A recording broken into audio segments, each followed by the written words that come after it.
So we are back once again to talk about Apple Podcasts Connect and how you can get your podcast connected. Whether you are taking advantage of the subscription models that Apple recently rolled out, or you're a brand new podcaster and you're just trying to figure out how to get your show on one of the most popular podcast players out there, you're going to learn something in today's video. So let's get right to it.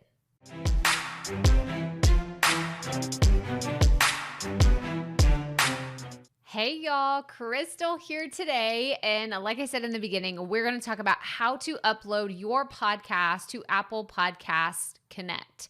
I'm recording this, a little bit of time has passed since Apple released like all their announcements. If you haven't watched these videos right here, then make sure you go check them out. I'm creating an entire playlist of all the updates. That way you can find them very easily. But I think it's important to understand that even with the new changes that are coming out, there is still a way for you to use a podcast hosting provider like Buzzsprout. If you've been around here for a while, you know that they are my favorite podcast hosting platform, and you can actually try them out for free for 90 days by going to crystalproffitt.com/Buzzsprout. There's going to be a link in the description below.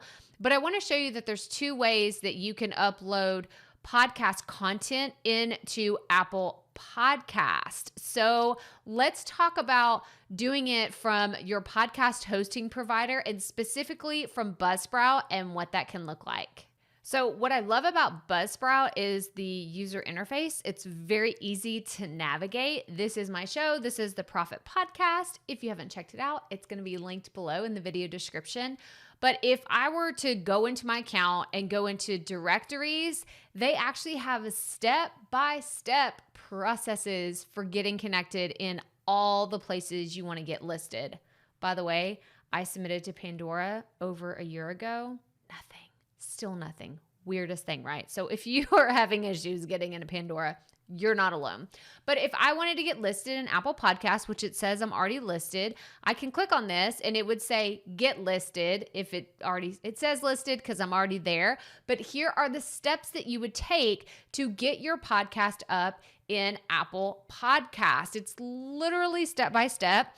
They have a help article that's a blog post to help you really walk through even more if you have questions. But then you would just follow everything here, get your RSS URL and take it over there and go into Apple Podcast Connect. Now, why am I telling you this? Because it's important to know that if I upload through Buzzsprout and that's where my episode is, and it gets sent out to all the directories that you saw listed on the previous page, then you would know, okay, when I upload into Buzzsprout, it's getting sent to all those places. Let's say I schedule an episode to air on a Tuesday at 12 a.m. Central. It's going to be put out that Tuesday to all of those places, not just to Apple Podcast. But if you do what I'm about to show you in another video or another section of this video, if you just load into Apple, that's the only place it's going to be. Okay, so I wanted you to understand the difference between me uploading into Buzzsprout. It's going to go everywhere or all the places I'm connected. Or if I just upload an episode into Apple Podcast, it will only live there. So now let's hop on over to my Apple Podcast account so I can show you what that will look like. So now I'm in my Apple Podcast Connect account, and you can see I have the channel here, and I have both of my shows. I have the Proffitt Podcast and the Poddy Report. If you want to know how I created this channel for Proffitt Media, make sure you go watch this video right here because I walk through step by step what I learned. It's like there's definitely some lessons learned and some nuggets of wisdom in that video, but go check that out if you want to know how to create channels for your podcast. But if you want to add a new show, go up here to this plus sign, click it, and then you would go to new show.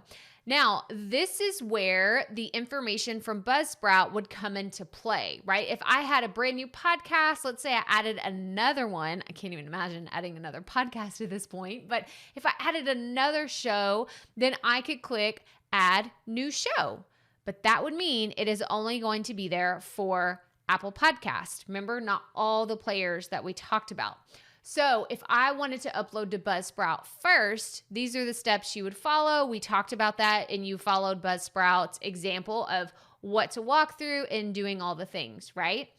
Or you could go up to add a new show, and I would give everyone access to this if I wanted to. I could choose who has access, whether it's a person who is subscribing to the show, and I'm actually going to be doing some videos on how you create a subscription podcast in future videos. But I just wanted to show you that this is where you would set up a brand new show that is independent from your podcast hosting provider. So what questions do you have? I know you have to have some, because it's got to be a little confusing for someone who's brand new and you're trying to make that decision. Do I just go with a podcast host, or do I strictly go with Apple Podcast? And if that is you, if you're sitting on that fence, you're trying to decide, my suggestion would be to put your content in front of as many people as possible. And if you upload to Apple Podcast, you will have a great amount of people that you can reach, but you have to remember you're going to be excluding a big chunk of the population who uses Android phones, right? Because there's not necessarily an Apple Podcast app on every single app store where you can download it and listen on Apple. So keep that in mind if you're trying to decide, you're just getting started, you don't have a big following, you're trying to figure out podcasting and what will work best for you. My suggestion would be to have a hosting provider like Buzzsprout, upload that RSS feed, and go from there to decide how you want to really release your show out to other people, but definitely do it with a larger amount in the beginning. But that's all I have for you today. So make sure you hit that thumbs up on this video if you found it helpful. Subscribe below if you have not already.